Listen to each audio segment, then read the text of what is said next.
करेंगे नहीं करेंगे, बेईमानों की सरकार इकट्ठी हो जी। जिक्र चक्कर पहले दुकान पर जाकर थे, सामान लेकर थे, फिर उन रुंगा देख रहे थे। ये रुंगे वाला काम क्यों हो रहा किसानों के?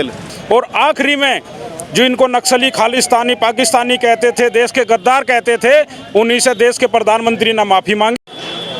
आज के दिन मोदी सरकार ने जो काले कानून किसानों पर थोप देते हैं, उल्टे ले लिए थे, उसी में विजय दिवस मनाई जा रही। और किसान यूनियन के राष्ट्रीय अध्यक्ष शहीद मलिक जी मैरीगेल में बातचीत करेंगे क्या कारण थे, क्यों तो कानून बनाए गए, क्यों वापस लिए गए। पहले आतंकवादी, खालिस्तानी, पाकिस्तानी कहा गया, फिर उन्हीं किसानों पर तो माफ़ी मांगी गई। तो ये किसानों की ताकत थी या फिर किसानों की इतनी ताकत है तो फिर ऐसे कानून लगातार क्यों बन रहे? बिजली के मीटर तक लेकर खेत की सिंचाई तक की सारी चीज़ों में रेट बढ़ गए। किसान परेशान है, किसान इकट्ठा भी है, फिर भी किसान पे कानून क्यों थोपे जा रहे? नमस्कार जी। नमस्कार अनुरोध जी, आप किसानों के लिए बहुत मेहनत करते रहे। आंदोलन के दौरान भी आपने पूरे एक एक चीज़ दिखाई दर्शकों को। आप बॉर्डर पे भी रहे, यहाँ पे भी रहे, सारी चीज़ें आपने दिखाई। और आज ये खुशी का मौका है, इसमें भी आप शामिल है, इसके लिए आपको भी बधाई और गाम गुआंड चैनल को भी बधाई। देखो ऐसा है, ये तानाशाही की सरकार थी, ये सोचते थे जो हम कर देंगे उसके सामने कोई नहीं आएगा। लेकिन किसान एक ऐसा है जो देश का पेट भरने का काम करता है। जब उसके पेट पे लात लगती है तो वो खड़ा हो जाता है, उसको कोई रोक नहीं सकता है। जितनी गंभीरता से, सहनशीलता से और जितने तरीके से ये आंदोलन हुआ, कभी आज तक ऐसा आंदोलन नहीं हुआ। इन्होंने आंदोलन को बदनाम करने का प्रयास किया, कभी खालिस्तानी कहा, कभी नक्सली कहा, कभी विदेशी फंडिंग कहा, लेकिन इन्होंने सारी अपनी टीमें लगा ली, जांच करा ली, किसी पे कुछ नहीं मिला। किसानों ने अपने घर से 2-2 किलो अनाज इकट्ठा करके अपना आंदोलन चलाया, किसी को भूखे नहीं मरने दिया। और जब कोरोना काल चल रहा था, उस वक्त भी जब सभी लोग अपने घरों में बैठे थे, किसान खेतों में काम कर रहा था और देश की जीडीपी बढ़ाने का काम कर रहा था। तो उस किसान को इन्होंने क्या दिया इनाम के रूप में? 3 काले कानून। तो उस काले कानून का जब विरोध किया, इनसे लगातार धरने प्रदर्शन किए, इन्होंने कहा ये नहीं होगा, वो नहीं होगा। इस दौरान इन्होंने किसानों के साथ वो जोर जुर्म किया जो किसी विदेशी के साथ भी नहीं किया जाता। इन्होंने पहले गड्ढे खोदे, उन पर पानी चलाया, लाठी चलाई, और जब अंत हो गया तब इन्होंने किसानों के सामने बड़े बड़े कीले गड़वा दिए और लोहे के वो तार लगवा दिए जो आज भी पशुओं के लिए भी प्रतिबंधित है। लेकिन किसान उससे भी नहीं डरा, ना घबराया, और किसान अपनी दृढ़ शक्ति से लगा रहा, गांधीवादी तरीके से आंदोलन किया। और आखिरी में जो इनको नक्सली, खालिस्तानी, पाकिस्तानी कहते थे, देश के गद्दार कहते थे, उन्हीं से देश के प्रधानमंत्री ने माफ़ी मांगी और 3 काले कानून वापस लिए। आज उसी का जश्न का दिन है और उसी को आज फतेह दिवस के रूप में पूरे देश का किसान मना रहा है। अच्छा, जो आज विजय दिवस आप मना रहे हैं, इस तरह के संदेश जाएगा जो किसान है, मजदूर है, आप भी लगातार संघर्ष में हैं और भी संगठन जो है लगे पड़े हैं, तो इसका कोई फर्क पड़ेगा कि जो आज का विजय दिवस मनाया जा रहा है? देखो, फतेह दिवस इसलिए मनाया जा रहा है कि हमारे देश के किसान और मजदूर ने जो फतेह की है, वो भारत के सभी देशवासियों को पता लगे कि अगर आप मेहनत करोगे और संघर्ष करोगे, विजय जरूर मिलेगी। और सभी लोग जिसके साथ अन्याय हो रहा है वो मजबूती से खड़ा हो, अपने न्याय की लड़ाई लड़े। और किसानों की जो मांगे अधूरी है, जो इन्होंने धोखा देकर घर भेजने का काम किया था, किसानों का आंदोलन दोबारा से शुरू होगा और मजबूती से जो है उसको रास्ता मिलेगा।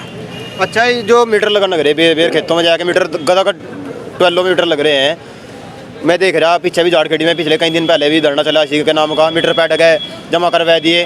तो आपका संगठन इसके नाम का क्या तैयारी कर रहा है? भाई मीटर ना लगे, किसान के पास बताया जा रहा है 400 रुपये घंटा उसका बिल आया करेगा, कहीं 1000 रुपये, कहीं लाख रुपये तो उसके जा करेंगे, किसान की कर पूरा पड़ेगा। मिल जो है पेमेंट करने का नाम का तैयार नहीं है, सरकार भी कह रही, कोर्ट भी कह रही, फिर भी ये तो मिल वाला तगड़ा है या सरकार तगड़ी है? समझ में नहीं आ रहा कौन तगड़ा है या किसान तगड़े हैं। देखो अनुरुद्ध जी, दो आपने क्वेश्चन कई सारे एक साथ कर दिए, दो के पहलू अलग अलग हैं। पहले मील की बात कर लें। मील एक ऐसा माफिया तंत्र है जो हमारी सरकार कहती है कि हमने माफियाओं का अंत कर दिया। हम कहते हैं इससे बड़ा माफिया कोई नहीं है उत्तर प्रदेश में। अगर योगी जी आपके बुलडोजर में दम है तो इन माफियाओं पर कार्रवाई करें, इनके खिलाफ कार्रवाई करने का काम करें। ये ना माननीय सुप्रीम कोर्ट की बात मानते, ना देश के प्रधानमंत्री की मानते, ना मुख्यमंत्री की मानते, ना प्रशासन की मानते। अगर आप कहते हैं कि कानून का राज है, माफियाओं को ख़त्म कर रहे हैं, अरे आप तो खाली हमारे देश का जो कानून है उसी को लागू करा दीजिए और इन माफियाओं पर कार्रवाई करिए। हमारे देश के कानून में लिखा हुआ है कि 14 दिन में गन्ने का भुगतान होगा और आपकी नाक के नीचे बैठकर ये लोग आपकी बात नहीं मानते और आपके सामने इस देश के कानून की धज्जियां उड़ा रहे हैं। अगर आप कानून के रक्षक हैं, कानून के सेवक हैं, माफियाओं पर कार्रवाई करना चाहते हैं तो इन मिल माफियाओं पर कार्रवाई करने का काम करें। अच्छा, जो मिल में प्रशासन के कहने थे भी मिल वाले पेमेंट नहीं कर रहे, हमारी डीएम साहिबा भी कह रही है पेमेंट हो जाएगा, 15 दिन में मिल जाएगा, तो उसमें तो थोड़ी बहुत देते हैं। जिक्र चक्कर पहले दुकान पर जाकर थे, सामान लेकर थे, फिर उन तक रूंगा देकर थे। ये रूंगे वाला काम क्यों हो रहा किसानों के? क्योंकि हमारी सरकार कमज़ोर है, उद्योगपतियों के साथ में जो है बिकी हुई है। जिनको चंदा चाहिए, इनको वोट किसान से चाहिए और पैसा उद्योगपतियों से चाहिए। जब वोट की बात आती है, किसान मजदूर की बात करते हैं, तमाम वादे करते हैं और जैसे ही सरकार बनती है ये उद्योगपतियों के सामने झुक जाते हैं और ये कुछ नहीं कर पाते। दूसरी आपने कही थी मीटर की बात, वो भी उद्योगपतियों से जुड़ा हुआ मामला है।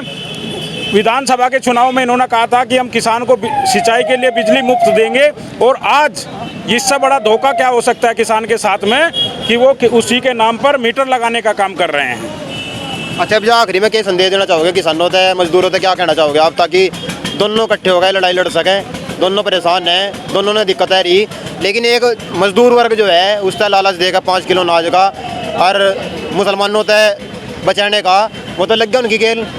आपने देखा 2022 में पूरा खड़दू कटा। बंगाल में भले ही ममता जीत गई हो, लेकिन वहाँ भी एक समस्या खड़ी होगी, या तो ममता जीतेगी या भाजपा जीतेगी, ये डाल की पत्ती यहाँ डेवलप होगी। तो इसके लिए क्या तैयारी है आपके संगठनों की? देखो, हमारे देश का किसान भोला भाड़ा किसान है, मजदूर है, छोटे से लालच में आ जाता है, उसकी हालत ख़राब है। इन्होंने कहा था किसान की आय दुगनी करने का काम करेंगे, लेकिन किसान की आय 50% माइनस में जा चुकी है। तो मजबूरी बस उनको अनाज भी लेना पड़ता है, 2000 रुपये की किस्त भी लेनी पड़ती है, लेकिन उनको ये नहीं पता है कि यही वो सरकार है जिसने गैस 450 से 1000 पहुंचा दी, डीजल हमारा 55 रुपये से 97 रुपये 99 रुपये पहुंचा दिया, उर्वरक हमारा जो 750 रुपये का DAP मिलता था 1350 का कर दिया। ये कहीं से नहीं दे रहे, ये हमारी जेब से छीन कर उद्योगपतियों को भी दे रहे हैं और उसमें से थोड़ा बहुत हमको दे रहे हैं। तो जनता जागरूक हो रही है, समझ रही है, और मिलजुल कर सबको ईमानदारी से काम करने की ज़रूरत है। और आप जानते हो कि हमारा जो संगठन है ये निस्वार्थ भाव से, ईमानदारी से काम करता है। आज तक किसी से भी 10 रुपये लेने का काम नहीं किया, ना हम फंडिंग लेते, ना हम सदस्य शुल्क लेते, ना कोई चंदा लेते।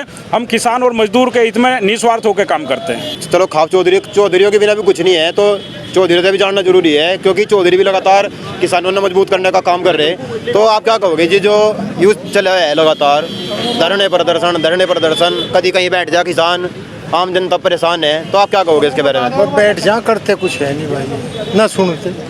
कौन नहीं सुनता? सरकार। सुन क्यों नहीं? पहले सुन तो ली, जो एक साल एक महीना आंदोलन चला, उसमें जो वादे करे थे वे भी पूरे नहीं कर रहे, क्या करें? तो अभी हो सका कुछ रणनीति नहीं थी यार? नहीं भाई, करेंगे नहीं करेंगे, बेईमानों की सरकार इकट्ठी हुई जी। कौन है बेईमान? सरकार। योगी जी तो कपड़े वैसे पहने हैं, तो टुक्की टाकी लगा के चल रहे काम, वो ढोंग है सब, जो ढोंगी कर रहे हैं। हाँ। तो अभी आगे की क्या तैयारी है जी? आगे की तैयारी लड़ेंगे मरेंगे, इनकी क्या और करेंगे क्या? चलो ठीक है। अभी जो आज किसानों ने ये फतेह दिवस के रूप में मनाया गया है, और चौधरी चरण सिंह जी की मूर्ति पे आकर किसानों ने अपनी फतेह दिवस मनाई। ये वजह जो किसान है वे परेशान है, और परेशानी का कारण सरकार का बता रहे। तो आगे की क्या नीति है कि किस तरीके से लड़ाई लड़ी जाएगी, गन्ने की जो पेमेंट बच रही है वो मिलेगी नहीं मिलेगी, वो तो देखने वाली बात होगी।